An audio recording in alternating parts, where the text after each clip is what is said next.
Welcome, this is Esther at Stampin Star Creations for a quick 3-minute video on using up some scraps. So I've already gone and die cut these scraps to the right of me from a card that I did earlier using some of the mischievous mice and these dies and the flowering rain boots.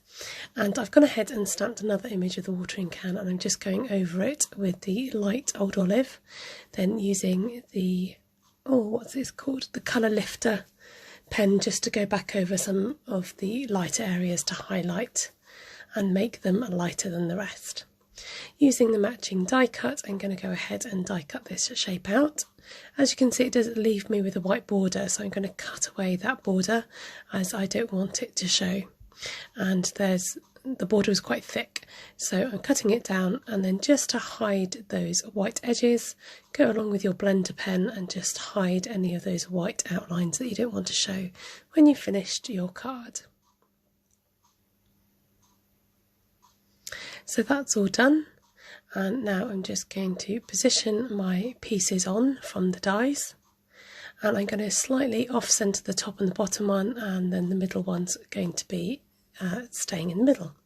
And I've run this through my embossing folder, the distressed painty looking one, and I'm going to just stick all the pieces down.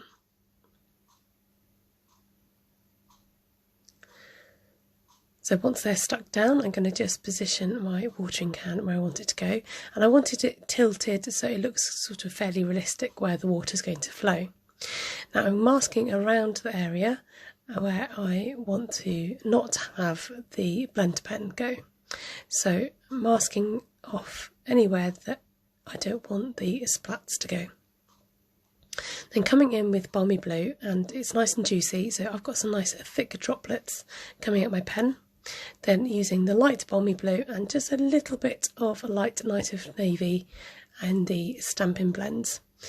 And as you can see, you've got this lovely splatter of water, and then I'm going to bring back my watering can, which I've popped some dimensionals on the back so it gives a nice 3D look to it.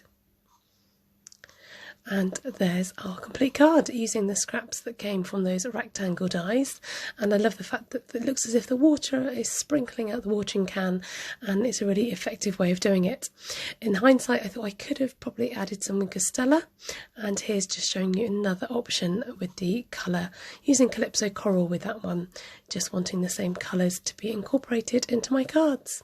Thank you so much for watching. I hope you have an amazing day, and don't forget to subscribe if you're not already. Take care. Bye.